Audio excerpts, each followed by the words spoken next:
سب سے پہلے روز شہادت آج آپ تمام مومنات کی خدمت میں پرسہ اور تعزیت پیش کرتی ہوں، اور ساتھ میں زمانے کے امام اجل اللہ تعالیٰ فرجہ الشریف آپ کی بارگاہ میں پرسہ اور تعزیت، اور اس دعا کے ساتھ کہ انشاءاللہ ہمارا یہ ذکر اور ہمارے یہ آنسو مولا کے زخموں کا مرہم بن سکے انشاءاللہ۔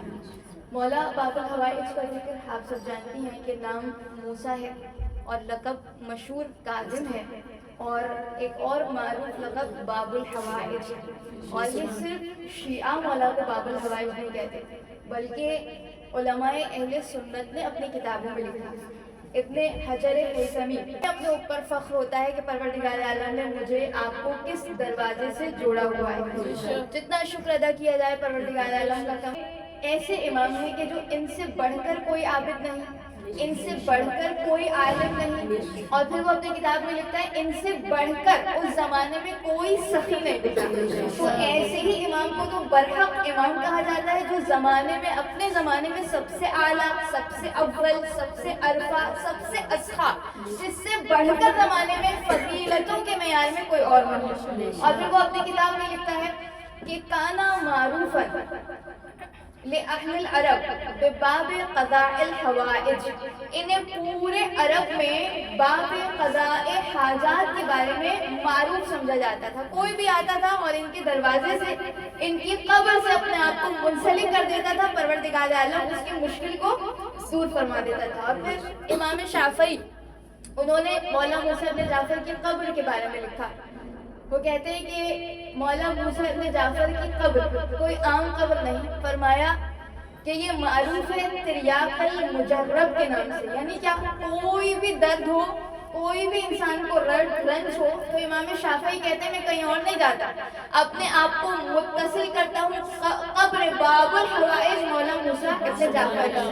اور آج میں اور آپ ہم یہاں ہیں، بلکہ میں ایک اور جملہ آپ کی خدمت میں پیش کروں، اور یہ ہمارے رائٹرز نہیں، علماء اہل سنت اپنی کتابوں میں لکھ رہے ہیں کہ امام ہفتم اس امام کا نام ہے کہ جس کے بارے میں علماء اور مؤرخین نے اپنی کتابوں میں لکھا کہ امام کی سخاوت مدینے میں اتنی معروف تھی کہ پورے مدینے میں ضرب المثل تھی۔ توجہ کیجیے گا، اور اسے کہا جاتا ہے سرر موسیٰ ابن جعفر، یعنی موسیٰ ابن جعفر کی تھیلیاں کہ جو وہ مدینے میں بانٹا کرتے تھے، اور فرمایا اس میں کوئی عام دینار نہیں ہوتے تھے بلکہ ہزار ہزار دینار۔ اور پھر مؤرخ اپنی کتاب میں لکھتا ہے اذا جاءت الناس السرہ، جب بھی وہ سرہ، وہ تھیلی موسیٰ ابن جعفر کی کسی کو پہنچ جایا کرتی تھی، فقد استغنا، اسے بے نیاز کر دیا۔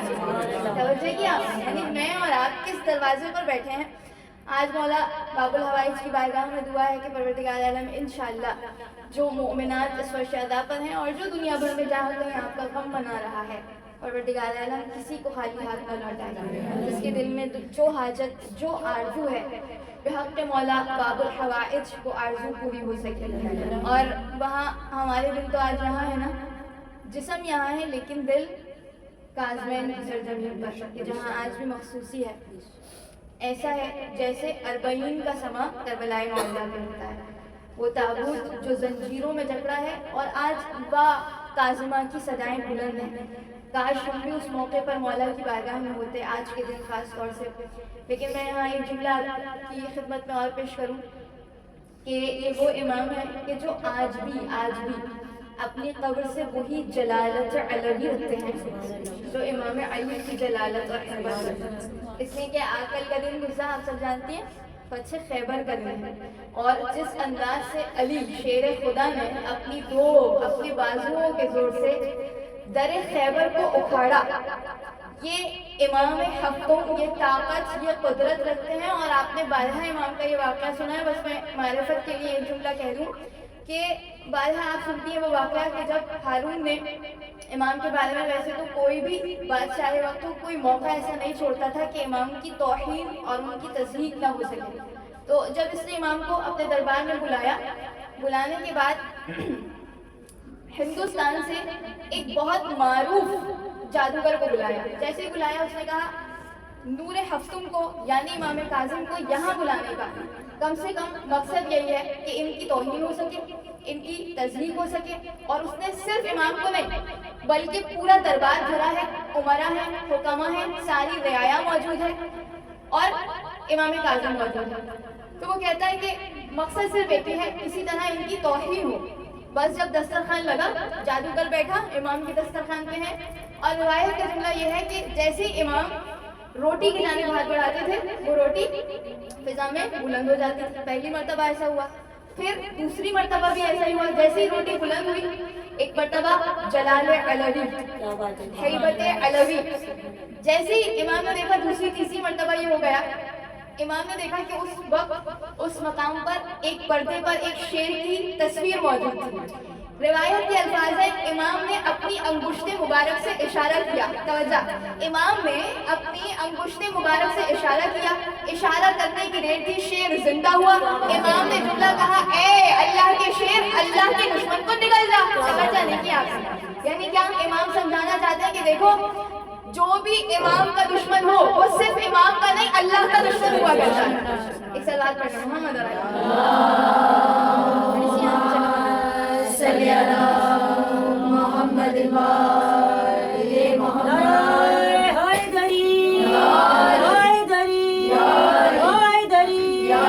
محمد والے محمد صلوات.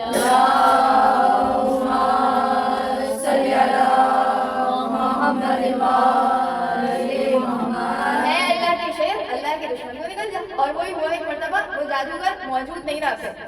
روایت میں ہے کہ اتنا دیکھنے کے بعد ہارون امام کے قدموں میں گرا اور جملہ کہا, مولا جس طرح سے آپ نے اشارہ کیا تھا اور یہ شیر جادوگر کو نکل گیا تھا, ویسے ہی اس سے کہیے کہ واپس دے دے. امام نے جواب دیا اور قرآن سے دیا, کہا اگر موسیٰ کے عصا نے ان جادوگروں کو واپس اگلا ہوتا تو یہ بھی اگل دیتا. اب یہاں آیت اللہ وحید خراسانی نے بڑا پیارا جملہ کہا. وہ امام موسیٰ تھے, توجہ چاہتے ہیں, کہ جن کا عصا جب وہ عصا کو زمین میں پھینکتے تھے, توجہ, عصا کو زمین میں پھینکتے تھے تو کیا ہوتا تھا, عصا اژدہا میں تبدیل ہوتا تھا.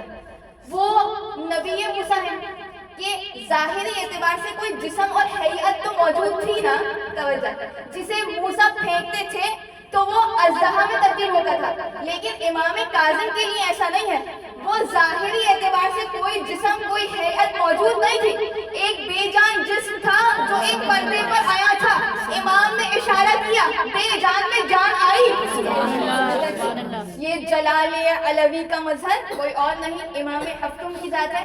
اور پھر وہی مقام, وہی مرتبہ, اور یہاں سے میں آپ کو لے جاؤں اس جانب کے امام کی عمر مبارک 55 برس اور 20 سال کا عرصہ آپ نے اپنے بابا کے ساتھ گزارا.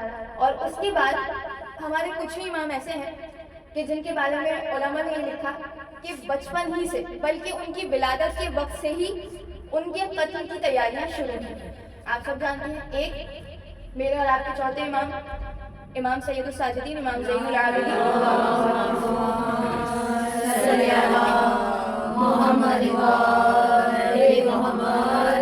ایک امام زین العابدین سید سجاد کے اعتبار سے آپ سب جانتے ہیں جس طرح شام غریبہ کا منظر. اور پھر لوگوں نے چاہا کہ چوتھے امام کی بھی شہادت ہو جائے, ظالموں نے چاہا, لیکن کس انداز سے وہ مقاتل کی ساری روایتیں کہ بی بی زینب نے کس کس طرح کس کس مقام پر امام کی حفاظت کی اور ان کی محافظت فرمائی.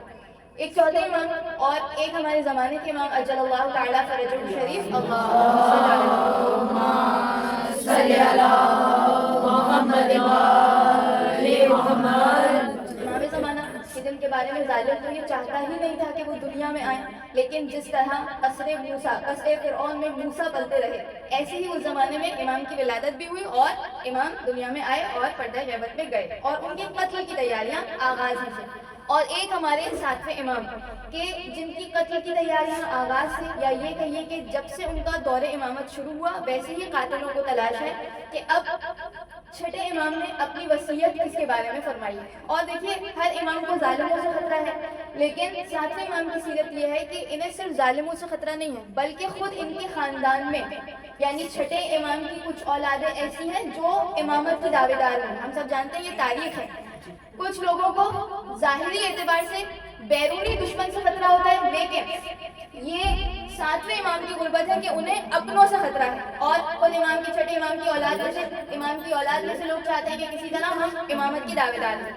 تو پھر امام نے جس انداز سے وصیت فرمائی تھی, ہم سب جانتے ہیں وہ امام کا وصیت نامہ تحریر کرنا کہ اپنے بعد 5 لوگوں کے 5 نائبین کے انہوں نے نام تحریر کیے. اور یہ نام کس انداز سے تحریر کیے کہ جب چھٹے امام کی شہادت ہو گئے اور لوگ گریہ اور آپ کے چاہنے والے گریہ فرما رہے ہیں، اس موقع پر روایت کہتی ہے کہ حاکم نے منصور دوانکی نے مدینے کے گورنر سے کہا، اس کو تحریر لکھی اور کہا کہ اب تم جاؤ اور جانے کے بعد دیکھو کہ چھٹے امام نے وصیت کس کے نام کی ہے. اور مرحلہ وہ آیا کہ رات کی تاریکی میں یہ مدینے کا گورنر روایت کے الفاظ کے مطابق 200 سپاہیوں کے ہمراہ رات کی تاریکی میں اس نے حملہ کیا چھٹے امام کے گھر پہ. اور جیسے ہی حملہ کیا دیکھا، ڈھونڈا کہ امام نے وصیت کس کے نام تحریر کی، تو ایک تحریر ملی جس میں 5 نام، اور وہ 5 نام پہلا منصور دوانکی کا نام، اس کے بعد اسی محمد بن سلیمان کا نام، چوتھا تیسرا نام خود امام کی زوجہ حمیدہ کا نام، اور پھر چوتھا نام جس کا ملا وہ خود چھٹے امام کی اولاد عبداللہ ابن جعفر، اور 5واں نام مولا موسیٰ ابن جعفر.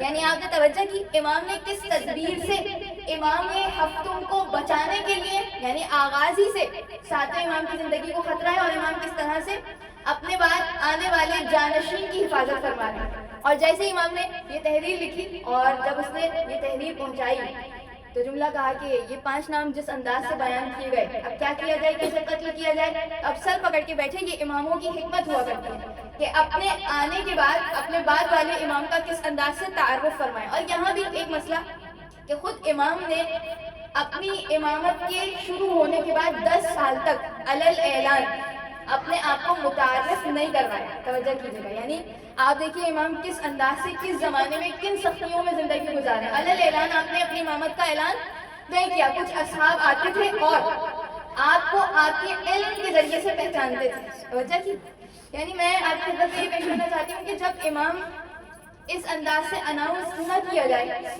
تو خود امام کی زندگی میں جو امام کا چاہنے والے گا، بس میں جملہ کہنا چاہتی تھی کہ جس انداز سے ائمہ تحریر کے نہ اناؤنس ہونے کے باوجود اب اپنے ان کے چاہنے والوں میں بھی تو ایک مرحلہ ہے نا، کون ہے ان کے بعد امام.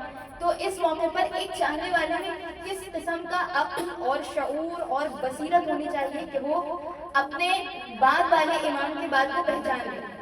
غور کیا آپ؟ یعنی آج بھی اگر اس زمانے میں اور آپ دیکھیں تو ایسی سچویشن ہے کہ جب حق اور باطل مخلوط ہے یا نہیں ہے؟ ایسا ہے یا نہیں ہے؟ حق باطل مخلوط ہے. ان میں سے حق کو تلاش کرنا یہ ہم سب کے لیے ایک بڑا مرحلہ ہے. لیکن یہ چوتھے امام کے تیار کیے ہوئے اصحاب جو 5ویں امام کے زمانے میں رہے، جو چھٹے امام کے زمانے میں رہے، اور پھر ان زمانوں میں انہوں نے نور لیا ان ائمہ سے، ان کی تعلیمات کے ذریعے سے. تو کچھ معیارات جو علماء بیان فرماتے ہیں کہ امام کو پہچاننے کا معیار کیا ہے. پہلا معیار ایک تو یہ کہ ان کے علم کے ذریعے سے اسے پہچانا جائے کہ یہ واقعہ امام وقت ہے یا نہیں. چھٹے امام کی شہادت ہو چکی اور لوگوں نے کہا کہ ہمارا مال پہنچا دینا کس کی خدمت میں، جو ان کے بعد امام ہے. اب وہ اپنا مال لے کر چلا اور ذہن میں یہی سوال ہے کہ اب ان کے بعد کون امام ہوگا، میں کس کے پاس جاؤں گا. اور لوگوں نے تاکید کی تھی کہ مال پہنچاؤ تو صحیح امام تک پہنچانا. توجہ کیا. تو معیار کیا رکھا کہ اب جتنے امامت کے مدعی ہیں ان سے پہلے سوال کیا. جب یہ پہنچا کچھ چھٹے امام کے اولاد کے پاس عبداللہ افتا، جب وہ بتانے سے ہی قاصر ہوئے تو ظاہر ہے کہ ایک عام امام کا چاہنے والا سمجھ گیا کہ یہ امام وقت نہیں ہو سکتے. ایک تو امام کے علم کے ذریعے سے انسان پہچانتا ہے کہ کون ہے امام وقت. دوسرا خود انسان کی اتنی بصیرت ہونی چاہیے آج کے زمانے میں بھی کہ وہ کتنی ہی پریشانیوں میں حق اور باطل کو جدا کر سکتا. توجہ ہے آپ؟ جیسے خود امام کا ایک چاہنے والا ہے اور جب اسے یہ بیان کیا گیا کہ امام کی شہادت ہو چکی ہے چھٹے امام کی، اور جیسے ہی بیان کیا گیا اب حیران ہے کہ یہ بتاؤ کہ چھٹے امام نے کس کو وصیت کی. تو یہ آنے والا شخص کہتا ہے مدینے سے کہ 5 نام ہیں جو کہ چھٹے امام کی تحریر میں موجود تھے. تو روایت کہتی ہے کہ 5 نام کون سے؟ وہ کہتا ہے پہلا نام منصور دوانکی کا، دوسرا والی مدینہ کا، تیسرا حمیدہ جناب حمیدہ خاتون جو چھٹے امام کی زوجہ ہیں، چوتھا عبداللہ افتا، اور 5واں نام موسیٰ ابن جعفر کا. یہ مدینے میں نہیں رہتا. کتنی دور ہے مدینے سے؟ بغداد، کوفہ. تو جیسے ہی 5 نام بتائے، اب انسان میں جو امام کا چاہنے والا ہے کم سے کم اتنی فقاہت ہو تو جیسے اس نے 5 نام سنے تو کہتے ہیں پہلا نام منصور ہے، دوسرا نام والی مدینہ ہے، دونوں ظالم ہیں. ظالم کبھی امام وقت نہیں ہو سکتا. دیکھیے پھر فرمایا تیسرا نام جناب حمیدہ امام کی زوجہ، عورت کبھی امام ہو نہیں سکتی. چوتھا نام عبداللہ افتح جو خود امام کی اولاد ہے، لیکن عبداللہ افتح میں ایک عیب ہے، معیوب ہے، تو یہ کہتا ہے کہ خود معیوب جس میں عیب ہو وہ بھی کبھی امام ہو نہیں سکتا۔ ایک شخصیت بچی اور وہ ہے مولا موسیٰ ابن جعفر۔ تو عام حالات میں عام انسان جب اتنے امامت کے مدعی ہو کیسے پہچانے؟ کم سے کم اتنا بصارت اور فقاہت رکھتا ہو، اتنا علم رکھتا ہو کہ وہ حق اور باطل کو جدا کر سکے۔ خود آج کے زمانے میں ہماری بڑی ذمہ داری ہے، اور خود جیسے ہی پہچان گئے، اور یہ کوئی عام انسان نہیں، یہ کون سی صحابی ہے؟ چوتھے امام کے صحابی جناب ابو حمزہ سمالی، جنہوں نے چوتھے امام کے زمانے سے لے کر ساتویں امام تک کے زمانے تک حیات رہے، لیکن ساتویں امام کو دیکھ نہیں پائے، بس ان کی امامت کا آغاز ہوا اور ان کی شہادت ہوئی۔ لہٰذا خاص طور پہ یہ چیز انتہائی اہم ہے۔ اور میں یہاں پہ ایک اور جملہ آپ کی خدمت میں پیش کروں کہ خود امام کی سیرت کے حالات اور زندگی کے حالات کہ خود شیعت پر اتنا برا وقت، آپ توجہ کیجیے، امام وقت پر جب اتنا برا وقت ہو کہ چھٹے امام وصیت کریں تو وہ بھی چھپا کے اور ہڈن طریقے سے، تو سوچئے امام کے چاہنے والوں پر کتنا برا وقت ہوگا۔ توجہ کی، یہ جو بغداد کی دیواریں ہیں نا، یہ سادات کے خون سے تیار ہوئی ہیں۔ اتنا ظلم، اتنے مظالم شیعت پر کہ ہارون کہتا ہے اس وقت تک چین سے نہیں بیٹھ سکتا جب تک کسی شیعہ کا امام کے چاہنے والے کا خون نہ کر دو۔ اس عالم میں یہ تقیہ کا زمانہ، اور ایسے حالات، ان حالات میں ساتویں امام کی امامت ہے، اور پھر ان حالات میں امام نے اپنے چاہنے والوں کو سپورٹ بھی کرنا ہے، دین کی حفاظت بھی کرنی ہے، اور چھپا کے، یعنی میں نے آپ کی خدمت میں پیش کیا، شروع کے 10 سال ایسے رہے کہ امام نے اپنی امامت کو ہڈن رکھا، اور کچھ قریبی چاہنے والے تھے جو امام کی امامت سے فیض حاصل کر رہے تھے۔ لیکن یہاں سیرت کا وہ واقعہ جو آپ ہر شہادت کی مجلس میں سنتے ہیں، میں بھی آپ کی خدمت میں پیش کرنا چاہوں گی، اور بس یہیں سے اپنے مصائب ہے کہ امام کی ایک حدیث ہے، امام کا ایک قول ہے کہ انشاءاللہ پروردگار عالم امام کی ہر نورانی حدیث پر ہمیں عمل کرنے کی توفیق عطا فرمائے۔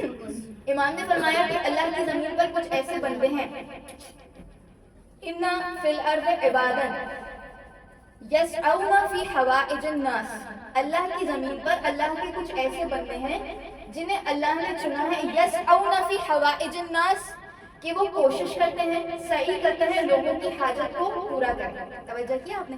جو باب الحوائج ہے، کم سے کم اس کا چاہنے والا ایسا ہو کہ وہ اس حدیث کے زمرے میں آ سکے۔ یسعون فی حوائج الناس، دیکھیے ایک یہ ہے کہ آپ سے کسی نے کچھ کہا اور آپ نے وہ پورا کر دیا، صحیح، آپ سے کسی نے کوئی ریکویسٹ کی، کوئی حاجت طلب کی، آپ نے وہ پوری کر دی، یہ ہے آپ نے اس کا کام کر دیا۔ لیکن حدیث میں یہ نہیں ہے کہ تم نے اس کا کام کر دیا، بلکہ حدیث میں ہے یسعون فی حوائج الناس، یعنی یہ وہ ہے کہ جو لوگوں کی حاجت کو پورا کرنے کے لیے اسٹیپ اٹھاتا ہے، قدم آگے بڑھاتا ہے۔ ابھی اس نے اس کی حاجت کو تکمیل تک نہیں پہنچایا، بس کیا کیا؟ فقط اتنا کیا کہ اس نے کوشش کر دی کہ ہاں میرے ذریعے سے بھائی اس کی مشکل کشائی ہو جائے۔ جب یہ کوشش کی تو ساتویں امام فرماتے ہیں یہ وہ لوگ ہیں جو قیامت کے دن اللہ کے عذاب سے امان میں ہیں۔ توجہ کیا؟ ابھی اس نے وہ کام نہیں کیا کہ مومن کا پورا کام کر دیا، نہیں، ابھی فقط اس نے یہ کیا ہے کہ اس کی مشکل کے لیے اسٹیپ اٹھایا ہے، صحیح کی ہے، کوشش کی۔ اور خود اگر میں اور آپ ساتویں امام کی سیرت میں دیکھیں تو خود سیرت کے واقعات کے امام نے اپنے چند بندوں کا انتخاب کیا ہے حکومت وقت میں رہتے ہوئے۔ علی ابن یقین کا معروف واقعہ، اور خود ہمیں ایک نام ملتا ہے لیکن کم سے کم 6 لوگ ایسے تھے امام کے دور میں، 6 لوگ ایسے تھے جو حکومت کے ساتھ کام کر رہے تھے، اور انہوں نے امام وقت میں خود انہیں اجازت دی تھی، جس میں سے ایک نام علی ابن یقین کا ملتا ہے، وزارت کی کرسی۔ یہ معمولی بات نہیں ہے، بادشاہی وقت کی وزارت کی کرسی کسی چاہنے والے کو ملے، توجہ کیا آپ نے؟ اور یہ چاہنے والا عام چاہنے والا نہیں، بار بار پوچھتا تھا مولا مجھے اجازت ہے کہ بھائی اتنا ظلم ہے اس حکومت میں، میں سے اس حکومت کو چھوڑو۔ امام کہتے تھے نہیں علی ابن یقین تم مجھے ایک ضمانت دو، میں تمہیں 3 ضمانتیں دوں گا۔ کہا مولا کون سی ضمانت؟ کہا اے علی ابن یقین یاد رکھو کہ تم تک کسی ظالم کی تلوار نہیں پہنچے گی، تمہیں کبھی اسیر ہونا نہیں پڑے گا، اور جہنم کی آگ تم تک نہیں پہنچے گی۔ یہ 3 ضمانتیں موسیٰ ابن جعفر کی طرف سے۔ مولا مجھے کیا کرنا ہے پھر؟ کہا مجھے بس ایک ضمانت دو۔ کہا کون سی ضمانت؟ کہا اگر وزارت کے عہدے پر رہتے ہوئے ہمارا کوئی چاہنے والا سائل بن کر تمہارے پاس آ جائے تو اسے خالی ہاتھ نہیں لوٹانا۔ توجہ کیا؟ یعنی علی ابن یقین ہاں تم وزارت کی کرسی پر رہو لیکن ہمارے شیعوں کو سپورٹ کرتے رہو۔ لیکن ایک اور جملہ سیرت کا، اور وہ کیا؟ یہ علی ابن یقین سے مولا نکل جاؤ، وزارت کی کرسی تمہارے لیے ہے لیکن ہمارے شیعوں کو سپورٹ کرو، اور میں تمہیں یہ 3 ضمانتیں دیتا ہوں۔ لیکن ایک اور چاہنے والا ہے جس کا نام ہے صفوان جمال، اس کا کام کیا تھا؟ بڑا امام کا عاشق، لیکن کام یہ ہے بزنس کرتا ہے اونٹوں کا، اور جیسے رینٹ کار دی جاتی ہے یہ اونٹ دیتا تھا کرائے کے لیے۔ تو ایک دفعہ جب یہ مولا سے ملاقات کے لیے آئے جناب صفوان جمال، تو مولا نے کہا کہ اے صفوان تمہاری ساری باتیں اچھی ہیں۔ کہا مولا آپ کا شکریہ، لیکن اے صفوان تمہاری ایک بات سے ہم خوش نہیں۔ کہا مولا کون سی بات جس کے لیے امام ضمانت دے دے؟ تمہاری ساری باتیں اچھی، بس ایک بات سے ہم ناخوش ہیں۔ کہا مولا کون سی بات؟ کہا بات یہ ہے کہ تم جو اپنے اونٹ کرائے پر دیتے ہو نا کسے؟ بادشاہ وقت کو۔ تو انہوں نے سوال کیا مولا میں کسی فخر و افتخار کے لیے نہیں دیتا، لہو-لعب کے لیے نہیں دیتا، شکار کے لیے نہیں دیتا، میں تو حج کے ارادے سے دیتا ہوں کہ یہ ہارون حج پہ جائے گا واپس آئے گا۔ تو امام نے سوال کیا اتنا بتاؤ کہ اے صفوان جب تک ہارون واپس نہیں آتا تو اس وقت تک تمہیں اس کی سلامتی کی تو تمنا رہتی ہوگی؟ سمجھا کیا آپ نے؟ جیسے ہی جملہ کہا مولا ہاں یہ چاہتا تو یہ ہوں کہ جب تک یہ واپس نہ آ جائے تو میں اس وقت تک یہ تمنا کرتا ہوں کہ یہ میرا پیسہ دے گا، اس کے بعد بات ختم ہوگی۔ تو مولا نے کہا جو ذرہ برابر بھی ظالم کی بقا کی آرزو رکھے وہ ہم میں سے نہیں ہے، اس کی نجات نہیں ہے۔ آپ نے توجہ کی، ایک کو کہہ رہے ہیں حکومت میں جاؤ، ایک کو کہہ رہے ہیں یہ اتنا سا کام ہمیں تمہارا پسند نہیں، اور یہ صحابی بھی عجیب ہے، وہ یہ نہیں کہہ رہے کہ مولا انہیں تو حکومت میں جانے کی اجازت دے دی، اور وہ اس انداز کا کوئی اعتراض نہیں کر رہے، اس لیے کہ یہ جانتے ہیں امامت کی بارگاہ ہے، اگر امام نے اسے کہا ہے تو کسی مقصد سے، اور مجھے روکا ہے تو کسی مقصد سے۔ توجہ کی، ایسا کروں تو یہ ہے کہ ولایت اور ولایت کے ساتھ براعت، اگر آج بھی ظالم کی بقا کے لیے کسی کے دل کے اندر سافٹ کارنر آ گیا کہ ہاں وہ بھی رضی اللہ، یہ نہیں ہو سکتا، امامت کی بارگاہ میں یہ نہیں ہو سکتا۔ جو سلام اللہ علیہ ہے، جو سلام کے لائق ہے وہ سلام کے لائق ہے، جو لعنت کے لائق ہے وہ کبھی سلام کے لائق نہیں ہو سکتا۔ اگر کوئی بیوی کا چاہنے والا ہو کر وہاں پر سلام دعا کہ کم سے کم رضی اللہ ہو سکے تو اس نے خیانت کی ہے بیوی کی بارگاہ میں، سمجھا کیا؟ لہٰذا امام کا یہ کہنا کہ اگر ذرہ برابر ظالم کی بقا کی آرزو رکھتے ہو یا یہ کہہ دوں کہ رضی اللہ کہتے ہو تو جان لو ہم میں سے نہیں ہو، تمہاری بخشش نہیں ہے۔ توجہ کیا آپ نے؟ لہٰذا یہ بارگاہ امام وقت ہے، اور آئیے اپنے دلوں کو لیے چلیں اس مقام اور مرحلے پر کہ جب امام کو 23 رجب کو زہر دیا گیا۔ اور میں یہاں یہ بھی کہہ دوں کہ امام کی بارگاہ میں آپ جو کاظمین مومنات جا چکی ہیں وہ اپنے چشم تصور سے سوچیے گا کہ ہم امام کی زری تک جب پہنچتے ہیں نا تو وہ ڈائریکٹ زری تک نہیں پہنچتے، پہلے امام کے خادموں میں آتے ہیں۔ نہج البلاغہ کے لکھنے والے سید رضی سید مرتضیٰ اسی بارگاہ میں دفن ہیں، اور اسی طرح کچھ آگے جائیے شیخ مفید پہلے ان کی بارگاہ میں سورہ فاتحہ پڑھتے ہیں، جن کے لیے امام زمانہ نے کہا شیخ مفید ہمارے شیعوں کے لیے مفید ہے۔ توجہ کیا آپ نے؟ یعنی پہلے یہ خادمین ہیں، ان کی بارگاہ میں ہم فاتحہ پڑھتے ہوئے جاتے ہیں، پھر اس بادشاہ کے دربار میں جسے موسیٰ ابن جعفر کہا جاتا ہے، اور یہ وہ امام کہ جن کے بارے میں زیارت ضرور ہے، ان کی آنکھوں میں آنسو ہیں، خدا کوئی غم نہ دے سوائے غم حسین کے۔ باب الحوائج کی بارگاہ سے ہر مومنہ فیضیاب ہو کے لوٹ سکے انشاءاللہ۔ تو کیا جملہ کہا جائے اس امام کے بارے میں کہ جو خود تو زندان میں رہے لیکن اپنی چاہنے والوں کو سپورٹ کرتے رہے، اپنی چاہنے والوں کی حفاظت کرتے رہے۔ امام کے بارے میں امام کی قیادت میں جملہ ہے کہ یہ وہ امام ہے۔ ابھی بعض چیزیں ایسی ہوتی ہیں کہ جو ہمیں کہنے میں بہت معمولی لگتی ہیں، آپ ذرا سوچیے گا تھوڑی دیر بیٹھ کے۔ جیسے ہم نے یہ جملہ کہا کہ کسی کو کوڑے مار دیا، ہم سوچتے ہیں کہ ہاں یہ بڑا درد ہے، بڑا ظلم ہے، لیکن اگر ہم یہ کہہ دیں کہ ایک امام ایسا ہے جسے زندان میں رکھا گیا اور اس طرح رکھا گیا کہ وہ اپنی کمر کو جھکا کر ہی بیٹھا ہے، تو یہ بات ہمیں آسان لگتی ہے۔ ذرا تھوڑی دیر انسان ایسے بیٹھے جیسے رکوع کے عالم میں بیٹھا ہے، اور کسی انسان سے آپ یہ کہہ دیجئے کہ ایسے بیٹھنا ہے کہ اپنے پیروں کو پھیلانا نہیں۔ سلام اس موسیٰ ابن جعفر پر جو اس طرح رہے کہ جیسے ایک انسان رکوع کے عالم میں ہوا کرتا ہے، اور عام زندان نہیں تھا، ایسا زندان مطامیر کا لفظ استعمال کیا گیا۔ ایک تو چیز یہ ہے کہ انسان تہ بتہ چیزیں ہوتی ہیں، تہ بتہ ایک چیز یہ ہے کہ اوپر ہو، اس کے اوپر ایک منزل ہو، اس کے اوپر ایک منزل ہو، لیکن 7 تہوں میں جس امام کو رکھا گیا اسے موسیٰ ابن جعفر کہتے ہیں۔ اور مورخین نے یہ بھی لکھا ہے، علماء نے بیان کیا ہے علماء منبر کہتے ہیں کہ امام کو اس قدر تنگ زندان میں، تنگ قید خانے میں رکھا گیا کہ بعض اوقات ایسا ہوتا ہے نا، زمین کی کھدائی کی جائے تو پھر زمین میں سے اتنی کھدائی کی جائے کہ زمین میں سے پانی نکل آتا ہے. تو امام کا زندان ایسا تھا کہ اس زندان کے قریب پانی کے آثار نمودار ہوتے تھے اور اس پانی سے امام پریشان ہوتے تھے. امام نہ ہوا کو محسوس کر سکتے نہ روشنی کو محسوس کر سکتے. سلام اس امام پر جسے ایسے زندان میں رکھا گیا.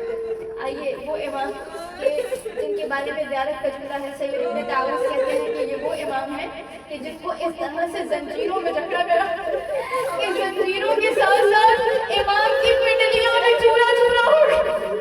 مجھے نہیں معلوم وہ کس انداز کی زنجیریں تھیں، وہ کس انداز کی تھی. کچھ ائمہ ایسے ہیں نا، کچھ معصومین ایسے ہیں کہ جن کی پسلیوں کو چورا چورا کر دیا گیا. آپ جانتے ہیں نا، وہ پہلے امام تو وہ ہے جسے حسین سید الشہداء کہا جاتا ہے. آج شب جمعہ بھی نزدیک ہے، ہر ایک سلام کرے گا کربلا میں السلام علیکم یا ابا عبداللہ. ہم بھی اپنے دلوں کو کربلا لے جائیں. جب ابن زیاد کے پاس 10 لوگ آئے اور ان لوگوں نے کہا تھا اے ابن زیاد ہمیں انعام دے، کہا تم نے کربلا میں کیا کیا؟ کہا جب کربلا میں شام غریبہ آ گئی ہم نے گھوڑوں کی نال بندیاں کی کہ اب حسین کی لاشیں کو توبہ کیا جائے. ہم نے حسین کی لاشیں پر گھوڑے دوڑائے. ظالم کہتے ہیں اس طرح گھوڑے دوڑائے کہ حسین کی سینے اور پسلی کی ہڈیاں چورا چورا. اور دوسری ہستی کون ہے جس کی پسلیوں کو چورا چورا، جس کی ہڈیوں کو چورا چورا کیا گیا ہے؟ وہ کوئی عام بیوی نہیں، ارے سیدوں کی ماں. ظالم کہتا ہے جب بیوی کا دیوار کے درمیان آئی تھی نا، ایک مرتبہ میں نے بیوی کے اس طرح بیوی موجود تھی اس دروازے پر پیر رکھا، علی کا وہ مجھ پر غالب ہوا اور میں ایک مرتبہ اس مقام سے چلتے ہوئے صرف میں نہیں، میرے ساتھ کئی لوگ چلے. وہ ساتھ میں امام فرماتے اگر مدینے میں لوگوں کے شور و غل کی آواز نہ ہوتی تو لوگ ہماری چندہ فاطمہ کے پسلیوں کے ٹوٹنے کی سزا. جس پر ہمارا سلام ہو، جس کے غم میں آج دنیا گنا ہے، اس انداز سے کہ جب مولا کو زہر دیا گیا اور جیسے زہر دغا دیا گیا تو امام زہر کی تلخی سے پریشان تھے، تڑپ رہے. اور وہ جیسے جیسے مرحلہ قریب آتا گیا کہ اب امام کی شہادت نزدیک ہے، تو جانتے ہیں ہارون نے کیا کیا؟ امام کو نیا لباس پہنایا اور امام کو زنجیروں سے جدا کیا، ایک نئے الگ کمرے میں لٹایا اور جملہ کہا تاکہ جانے والے یہ نہ جان سکے کہ ہفتے میں مالا بلکہ یہ اپنی تباہی موت ملا.